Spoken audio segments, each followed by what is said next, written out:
오늘 주신 하나님 말씀은 디모데후서 4장 7절과 8절 말씀입니다. 신약성경 346면입니다.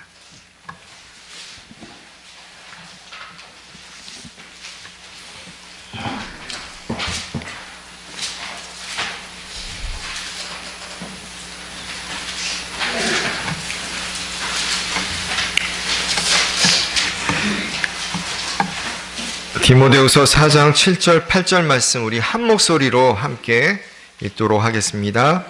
내가 선한 싸움을 싸우고 나의 달려갈 길을 마치고 믿음을 지켰으니 이제 후로는 나를 위하여 의의 면류관이 예비되었으므로 주 곧 의로우신 재판장이 그날에 내게 주실 것이니 내게만 아니라 주의 나타나심을 사모하는 모든 자에게니라.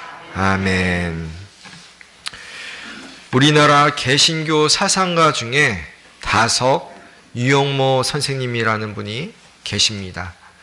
그는 1890년에 태어나서 1981년에 돌아가셨는데 조만식 선생님, 김교신 선생님 등과 같은 세대이고 또 함석헌과 같은 사상가의 스승이기도 합니다.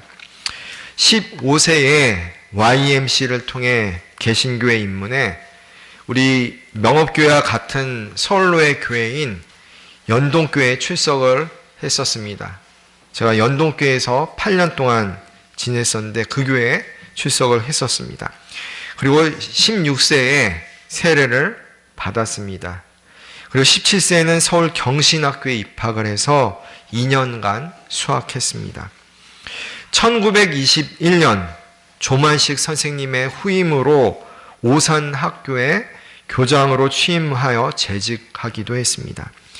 이때 함석헌을 만나서 평생 그의 스승이 되었습니다. 또한 일제강점기인 1942년 성서조선 사건에 연루되어서 종로경찰서에 구금되어 있다가 57일 만에 풀려나기도 했습니다. 살아생전 다석 유영모 선생님이 주로 한 일은 기독교 사상가 및 철학가답게 YMCA에서 약 35년간 영경반 모임을 지도하며 가르친 일입니다. 이분이 돌아가신 후에도 학계에서는 지금도 이분의 신학 및 철학 사상을 계속 연구 중입니다. 동양 사상과 기독교를 아우르는 폭넓은 지식과 지혜 때문에 학문적으로도 많은 연구 과제를 남긴 분이기도 합니다. 또한 다석 유영모 선생님은 지금 우리의 관점으로는 좀 범상치 않아 보이는 여러 일화들을 많이 남겼습니다. 너무 많아가지고 그 중에서 2가지 정도만 말씀드리면, 첫 번째는 오산학교에서 교사 시절 교실 의자의 등받이를 다 잘라낸 사건입니다. 그 이유는 학생들이 기대어 앉아 자세가 흐트러지고 정신이 해이해진다고 보았기 때문입니다. 단순한 체벌이나 괴팍함이 아니라 수양, 각성, 긴장 상태를 유지해야 한다라는 교육 철학 때문에 그렇게 실천한 것이었습니다. 두 번째는 하루에 한 끼만 식사한 일입니다. 그는 51세부터 세상을 떠날 때까지 약 40년 동안 하루 한 끼만 먹는 삶을 실천했습니다. 그 이유는 아침 한 끼는 하나님께 드리고 점심 한 끼는 이웃을 위해 비우며 오직 저녁 한 끼만을 먹겠다는 자신의 결단이 있었기 때문입니다. 어떻게 생각해 보면은 요즘 건강 분야에서 유행하고 있는 간헐적 단식의 시초가 바로 이 다석 유영모 선생이었다고 할 수 있습니다. 물론 그분은 자신의 건강을 위해서 그런 행동을 한 것은 아니었으나 결과적으로 보면 식사를 비롯한 엄격한 절제의 삶을 살아서 향년 90세의 세상을 떠날 정도로 그 못 먹고 어려웠던 시절에 건강을 유지할 수 있었습니다. 유영모 선생의 호가 다석인 이유는 한자를 풀어보면은 마늘 다자의 저녁석입니다. 문자 그대로 풀어보면은 저녁이 많다 이런 뜻입니다. 이 마늘 다자도 이 한자를 보면은 저녁 석자가 두 개가 합쳐져서 만들어진 한자입니다. 그러니까 그분의 호에는 저녁이라는 말이 3번이나 들어가 있습니다.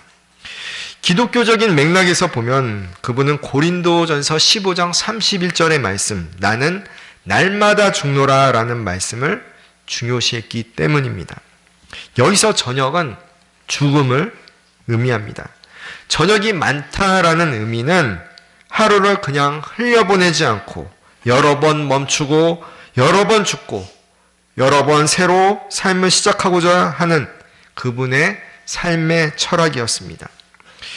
다석 유영모 선생은 가르치면서 살아생전 죽음에 대해 자주 언급했는데 그것은 삶을 혐오해서가 아니라 삶을 바르게 살기 위해서였습니다.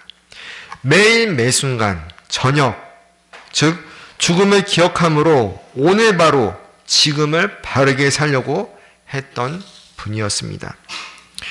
제가 이분의 간략한 생애와 약간 독특해 보이는 일화들을 말씀드린 이유는 그분의 삶을 통해 우리의 삶을 돌아보자라는 취지에서입니다. 다석 유영모 선생은 개인적인 영적인 체험을 한 이후에는 나는 하루를 산다라는 심정으로 살았습니다.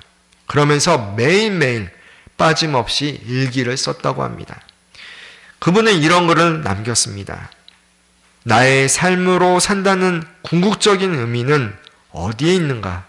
가로되 오늘살이에 있다.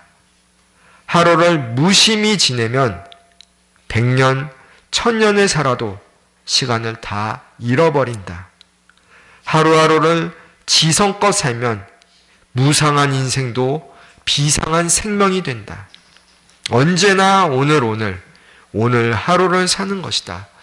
오늘 여기서 보면은 오늘 해가지고 감탄하면서 그 오늘이 늘 있다. 그런 의미로 이분은 표현을 했습니다. 사랑하는 성도 여러분, 만약 지금 우리에게 단 하루만 주어진다면 그 하루를 어떻게 살아야겠습니까? 결코 허송세월할 수 없을 겁니다. 그 남은 하루를 보람있고 의미있게 살려고 할 겁니다. 다석 유영모 선생님의 삶이 우리에게 가르쳐주는 교훈이 바로 그런 것입니다. 하루하루를 올바로 살려고 했던 그분의 모습을 보면서 우리 삶을 돌아보면 좋을 것 같습니다. 우리 옆에 분들 한번 보면서 이렇게 인사 나누겠습니다. 올 한 해도 성도님이 제 곁에 계셔 주셔서 감사했습니다.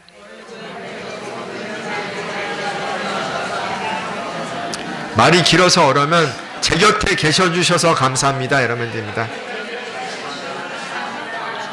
또 이렇게 인사하도록 하겠습니다. 내년에도 잘 부탁드립니다.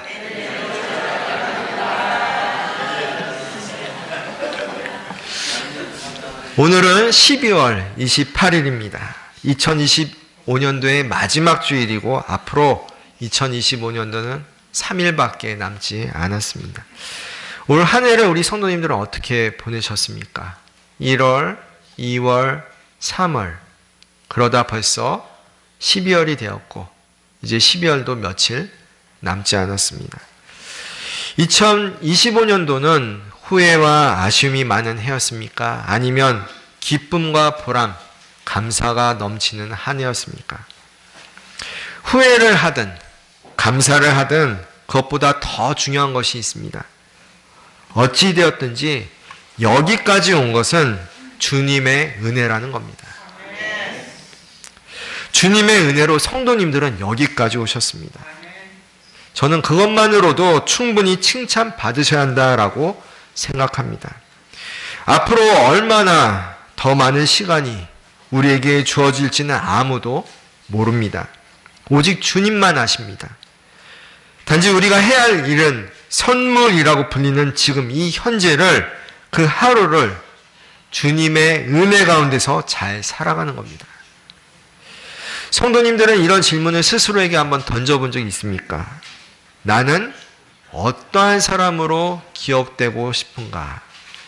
나는 어떠한 사람으로 기억되고 싶은가? 이 질문은 언젠가는 우리가 이 세상을 떠날 수밖에 없다라는 죽음의 현실을 인정할 때 던질 수 있는 질문입니다. 이 질문은 올 한 해를 마무리하는 이 시점에서 각자에게 드리는 숙제입니다. 한 번쯤은 시간을 내어서 그 질문에 답을 해보셨으면 좋겠습니다. 그래야 앞으로 남은 날들을 덜 후회하면서 기쁨과 보람을 느끼며 의미 있게 보낼 수 있을 것입니다. 그리스도인들에게 있어서 성공이란 무엇입니까? 돈을 많이 버는 것, 학위를 많이 따는 것, 세상의 권세와 부귀를 갖는 것, 다 아닙니다. 그리스도인에게 있어서 성공은 예수님을 잘 믿는 겁니다.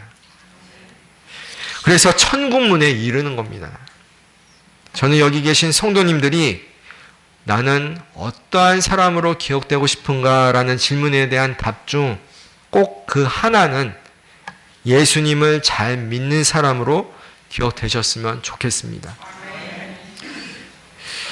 어느 저녁 무렵에 한 할아버지와 손자가 호숫가를 거닐면서 있다가 호숫가에 앉아서 쉬고 있었습니다. 그들은 노을이 지는 아름다운 호수를 바라보면서 인생과 관련된 수많은 이야기를 나눴습니다. 예를 들어 계절은 왜 바뀌며 또 여자들은 왜 지렁이를 싫어하는지, 인생이란 무엇인가 등등 사소한 것부터 철학적이고 심오한 주제들의 이야기를 나눴습니다. 마침내 손자가 할아버지를 바라보면서 이렇게 질문합니다. 할아버지, 하나님을 본 사람이 있어요? 그 노인은 잔잔한 호수 건너편을 바라보면서 이렇게 대답을 했습니다. 얘야, 나는 이제 나이가 점점 들어갈수록, 시간이 가면 갈수록 하나님 이외에는 아무것도 보이지 않는단다. 사랑하는 성도 여러분, 방금 말씀드린 이야기의 할아버지처럼 여러분 또한 나이가 들면 들수록 하나님 외에는 아무것도 보이지 않습니까? 주님을 향한 우리의 믿음이 그렇게 시간이 가면 갈수록 성장하고 성숙해지길 소원합니다. 오늘 본문에서 사도 바울은 우리 인생을 싸움, 즉 상대방과 겨루는 것에 비유합니다. 그리고 달리기에 비유합니다. 아마 사도 바울이 살던 그 시대에는 상대방과 겨루는 레슬링이나 달리기가 가장 인기 있는 스포츠였던 것 같습니다. 그런 시합 경기를 보면서 우리 인생도 저것과 비슷하다라고 말씀하고 있는 겁니다. 특히 믿음을 지키는 것이 운동 경기에 나간 선수의 모습과 비슷하다라는 겁니다. 우리는 어떻게 구원을 받습니까? 우리 주 예수님을 믿음으로 구원을 받습니다. 그런데 그 구원받는 믿음은 가만히 있는다고 저절로 생기는 것이 아닙니다. 먼저는 하나님께서 그런 믿음을 우리에게 주셔야 합니다. 성령님께서 우리 마음에 인쳐주셔서 믿음을 갖게 해주셔야 합니다. 우리가 가진 믿음은 하나님의 은혜요, 선물입니다. 한편 우리가 그런 믿음을 소유하게 되었다면 그 귀한 믿음을 잘 지킬 뿐 아니라 그 믿음을 더욱더 키워야 할 의무가 있습니다. 예수 그리스도에게까지 우리의 믿음이 장성한 분량대로 자라나야 하는 겁니다. 마귀는 믿는 자들을 시험합니다. 믿음이 점점 연약해져서 하나님을 멀리하게 되기를, 하나님을 떠나 살기를 마귀는 그것을 바라고 우리를 시험하고 있습니다. 왜냐하면 하나님으로부터 멀리 떨어지도록 하는 것이 마귀의 궁극적인 목표이기 때문입니다. 그렇게 믿음을 지킨다는 것은 나태하고 게으른 마음 상태로 할 수 있는 것이 절대 아닙니다. 마치 운동선수가 시합에 나가기 위해서 그 외의 것들은 다 뒤로 포기하고 이길 것만을 목표로 하고 수많은 시간을 피, 땀, 눈물을 흘리며 육체와 정신을 단련하는 것과 같다 할 수 있습니다. 우리의 믿음이 진짜인지 가짜인지는 평범하고 안락한 삶 가운데서는 잘 알 수 없습니다. 운동선수가 실력이 있는지 없는지는 평상시 알 수 없습니다. 정식 시합에 출전해서 상대방과 겨루어 볼 때 그 운동선수의 실력과 능력이 드러나게 됩니다. 안타깝긴 하지만 힘든 고난과 역경, 시련과 시험이 문득 우리 삶에 찾아올 때 비로소 우리의 믿음이 진짜인지 가짜인지를 알 수 있는 것입니다. 하나님은 아브라함의 믿음을 시험하여서 그의 사랑하는 독자 아들 이삭을 바치라 말씀하셨습니다. 또 하나님은 동방의 의인 욥이 여러 가지 환난 가운데 어떻게 믿음을 지키는지 보시려고 마귀에게 온갖 시험을 하도록 허락하셨습니다. 창세기에 등장하는 노아는 또 어떻습니까? 비가 오지 않는데도, 홍수가 나지 않는데도 주변 사람들의 비웃음을 참아내며 하나님 말씀에 순종하여 믿음으로 100여 년간 방주를 지었습니다. 믿음을 지킨다라는 것은 매 순간 하나님만을 의지하는 겁니다. 하나님께 순종한다는 겁니다. 믿음에 대해서 여러분이 생각하고 묵상할 때 믿음이 가진 속성 2가지 요소가 있다는 것을 잊어서 안 됩니다. 하나는 신뢰이고 또 하나는 순종입니다. 한번 따라해 보겠습니다. 신뢰, 순종. 이 2가지 요소를 잊으면 안 됩니다. 믿음을 지킨다는 것은 어떤 상황에서든지 무엇을 만나든지 하나님만을 신뢰한다라는 것이고 하나님 말씀에 전적으로 순종하면서 산다는 겁니다. 그렇게 우리의 믿음은 반드시 행함으로 나타나게 되어 있습니다. 믿음과 행함은 따로 떨어져 있는 게 아니라 믿기 때문에 행함이 뒤따라오는 겁니다. 12의 혈루증으로 고통받던 여인은 예수님을 믿었습니다. 예수님께서 자신의 병을 낫게 하실 수 있다는 것을 믿었기에 그는 어떤 행동을 했습니까? 예수님께 다가가 예수님의 겉옷가를 만졌습니다. 그런 믿음이 없었다면 그 여인은 예수님의 옷자락에 손을 대려고 하지 않았을 겁니다. 행동하지 않았을 겁니다. 믿음이 있다면 이렇게 행함이 반드시 따라오게 되어 있습니다. 사랑하는 성도 여러분, 우리 믿음은 행함으로 나타난다라는 것을 잊지 마시기 바랍니다. 우리 믿음이 올바른 것이라면 우리는 그 믿음에 걸맞게 행동하게 되어 있습니다. 오늘 본문 말씀은 사도 바울이 자신의 떠날 때가 가까움을 알고 지난 날들을 회상하면서 고백하는 내용의 일부입니다. 사도 바울은 후회 없는 삶을 살았습니다. 지난 과거를 돌아보면서 이렇게 고백합니다. 내가 선한 싸움을 싸우고 나의 달려갈 길을 마치고 믿음을 지켰으니. 아멘. 우리도 주님께서 부르실 때 이런 고백을 할 수 있으면 좋겠습니다. 세상 살아가는 동안 온전히 믿음을 지키고 그 믿음으로 하나님의 나라에 들어갈 수 있는 우리 모두가 되길 소망합니다. 오늘 본문은 우리가 어떻게 믿음대로 살아가야 하는지, 어떻게 믿음을 지켜야 하는지 비유를 들어 말씀합니다. 첫 번째, 선한 싸움을 싸우라. 선한 싸움을 싸워야 합니다. 사도 바울은 본문 7절 상반절에서 선한 싸움을 싸우고 라고 말씀합니다. 스포츠 경기를 보게 되면 혼자 경쟁하는 시합은 하나도 없습니다. 반드시 경쟁자가 있습니다. 서로 겨루도록 되어 있는 게 스포츠 시합입니다. 우리는 선한 싸움을 싸워서 믿음을 지켜야 합니다. 우리의 믿음을 지키지 못하도록 하는 세상 권세, 세상의 유혹, 마귀와 있는 힘껏 싸워야 합니다. 디모데전서 6장 11절, 12절 말씀입니다. 오직 너 하나님의 사람아, 이것들을 피하고 의와 경건과 믿음과 사랑과 인내와 온유를 좇으며 믿음의 선한 싸움을 싸우라. 영생을 취하라. 이를 위하여 내가 부르심을 입었고 많은 증인 앞에서 선한 증거를 증거하였도다. 아멘. 사도 바울은 믿음의 아들 디모데에게 선한 싸움을 싸우라, 영생을 취하라 라고 권면합니다. 그냥 싸움이 아닙니다.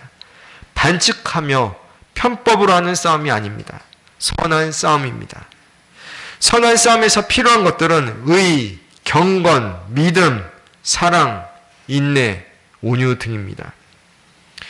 올림픽 경기를 보다 보면 다 이긴 것 같은데 지는 경우가 있습니다. 바로 반칙을 범했기 때문입니다. 우리 성도님들은 우리나라에서 열린 88 올림픽을 다 기억하실 겁니다. 기억나십니까? 그때 다 계셨죠? 그 당시 육상 선수, 육상 스타 벤 존슨이라는 선수가 100m 달리기에서 1위로 들어왔습니다. 그런데 금지한 약물을 복용한 사실이 드러나 3일 만에 금메달을 박탈당하고 기록도 취소되는 일이 벌어졌습니다. 선한 싸움을 한 것이 아니었습니다. 부정하게 시합해서 명예도 실추되었고 메달도 빼앗겼습니다. 우리는 믿음을 지키되 바르게 지켜야 합니다. 바른 방법으로 믿음을 지켜야 합니다. 세상과 타협하면서, 세상과 벗하면서 믿음을 지킨다라는 것은 어불성설입니다. 말이 안 되는 이야기입니다. 하나님을 신뢰하지도 않고 하나님 말씀에 순종하지도 않으면서 입으로만 믿는다고 고백한다면 그런 믿음은 하나님께서 인정해 주지 않으십니다. 예수님은 나더러 주여 주여 하는 자마다 다 천국에 들어갈 것이 아니요 하늘에 계신 내 아버지의 뜻대로 행하는 자라야 들어가리라 라고 마태복음 7장 21절에서 분명히 말씀하셨습니다.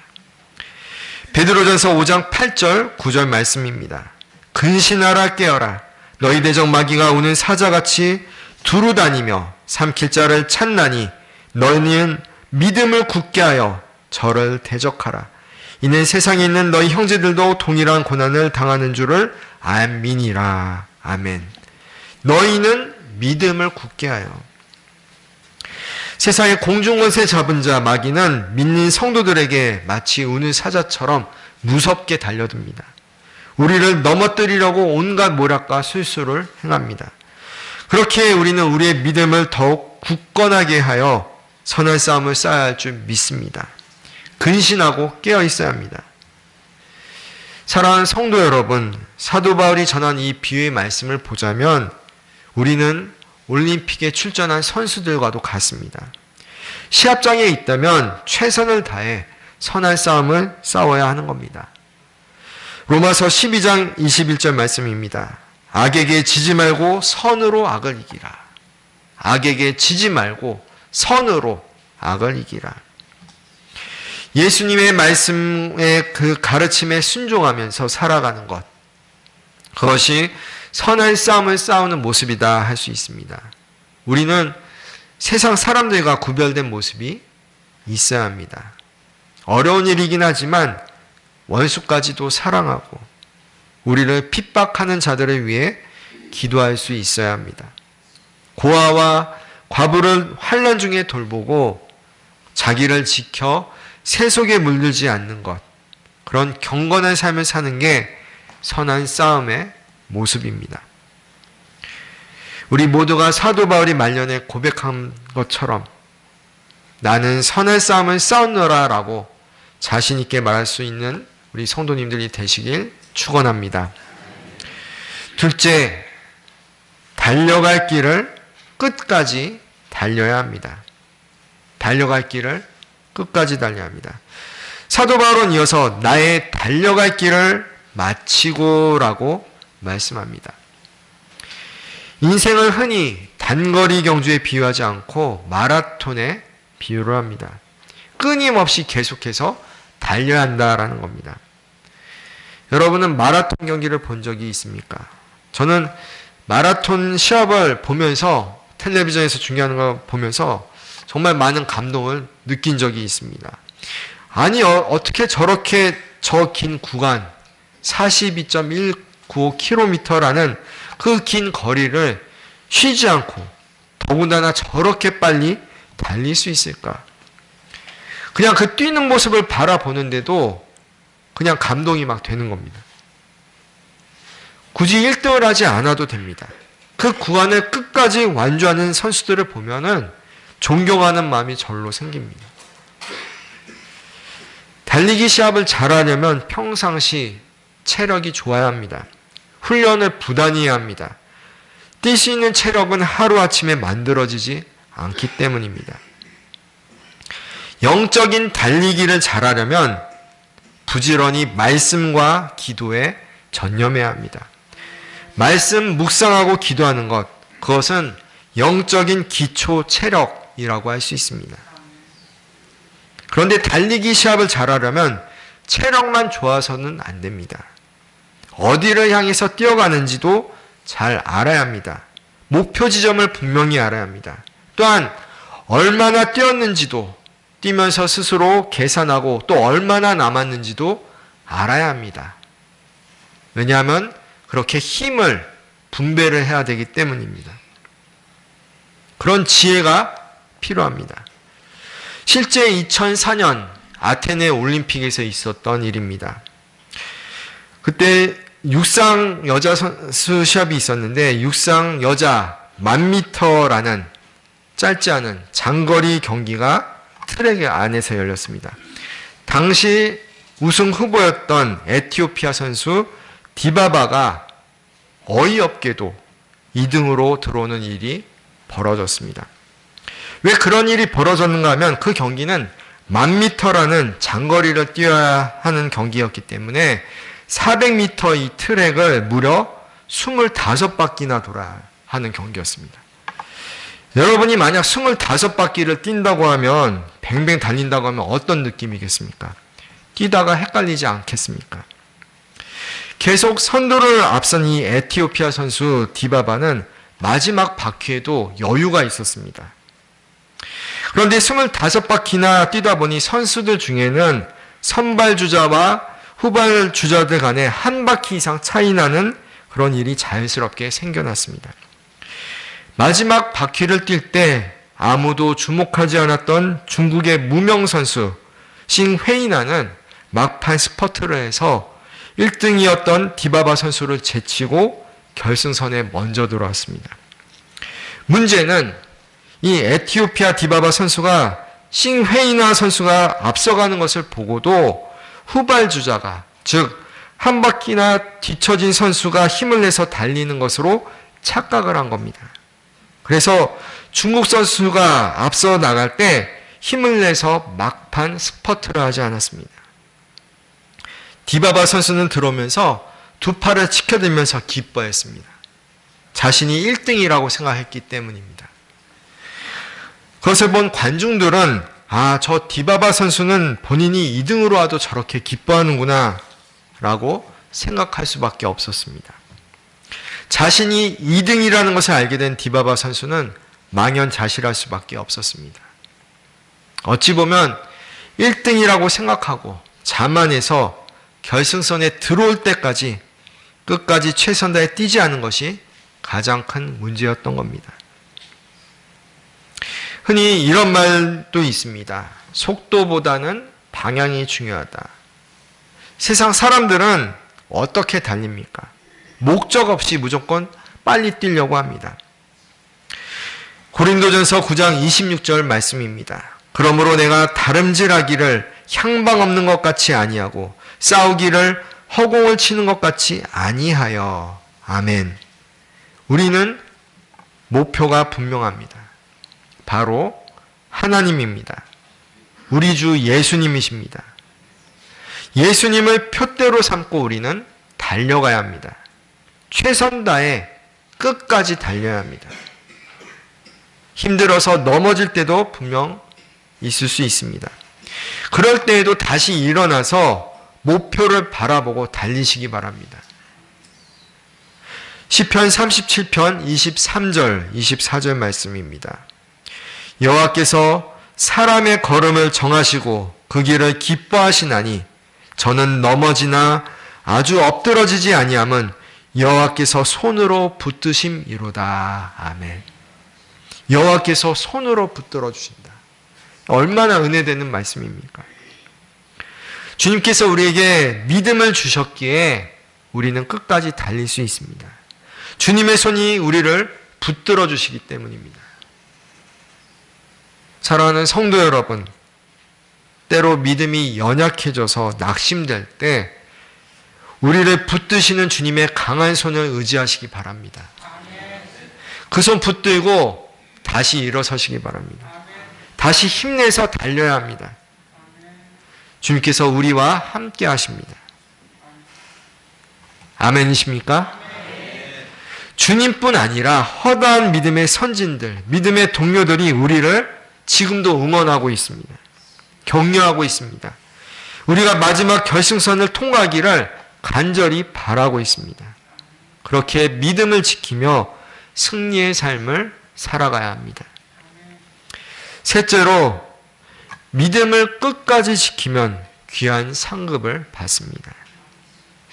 본문 8절 말씀을 보면 사도 바울은 이제 후로는 나를 위하여 의의 면류관이 예비되었으므로 라고 고백합니다. 하나님은 우리가 끝까지 믿음을 지킬 때 상 주시겠다 약속하셨습니다. 히브리서 11장 6절 말씀입니다.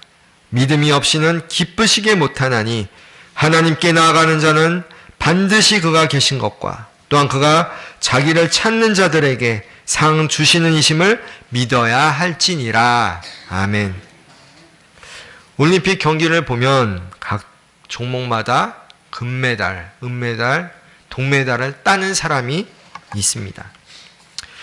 그런데 그런 선수들은 전체 참가 선수들의 숫자와 비교해 보면 사실 극히 소수입니다. 안타깝게도 대다수의 참가 선수들은 메달을 딸 수 없습니다. 그렇기에 메달을 따는 것은 분명 영광스러운 일이지만 올림픽 시합 경기에 참가했다라는 그 사실만으로도 충분히 칭찬과 격려를 받아야 합니다. 올림픽 정신이 무엇입니까? 참가하는 것에 의의가 있다라는 겁니다. 올림픽에 참가했다라는 것만으로도 이미 귀한 상급을 받은 겁니다. 올림픽 시합과 달리 우리 주님은 우리에게 끝까지 믿음을 지키면 다 상급을 주겠다 약속하셨습니다. 의의 면류관을 주신다고 말씀합니다. 그런 귀한 상급을 받는 우리 모두가 되길 소원합니다. 끝으로 우리 한번 말씀을 찾아보고 말씀을 마무리하겠습니다. 히브리서 12장 1절과 2절 말씀 찾아보겠습니다. 히브리서 12장 1절과 2절 말씀입니다.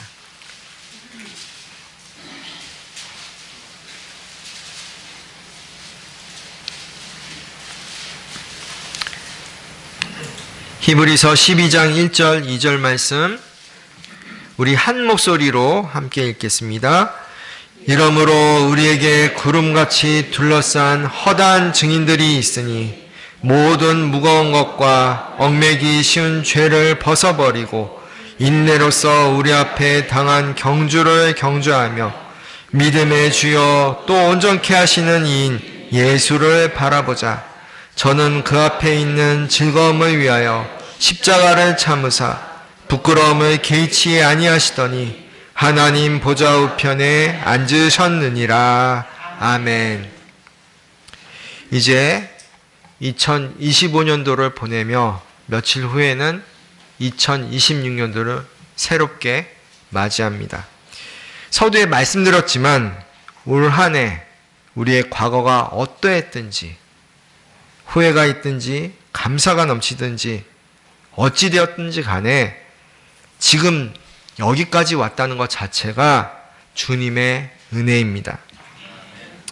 그 은혜에 감사하며 우리를 온전케 하시는 예수님을 바라보았으면 좋겠습니다.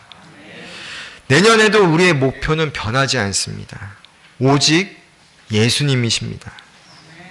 예수님을 바라보며 또 새로 내 주어진 경주를 최선 다해 경주하는 우리 모두가 되길 주님의 이름으로 축원합니다. 기도하겠습니다. 믿음의 주여, 우리를 온전하게 하시는 하나님, 우리에게 주 예수님을 믿는 구원의 믿음을 주심에 감사드립니다. 주신 믿음을 온전히 지키게 하옵소서. 주신 믿음을 더욱 성장 성숙시키게 하옵소서. 선한 싸움을 싸우게 하소서. 달려갈 길을 끝까지 최선 다해 달리게 하소서. 믿음을 지키면 귀한 상급을 받음을 깨닫게 하소서. 그리하여 의의 면류관을 다 쓰는 귀하고 복된 하나님의 자녀들 되게 하소서. 우리가 달려가야 할 인생의 궁극적인 목표이신 우리 주 예수님의 이름으로 기도드립니다. 아멘.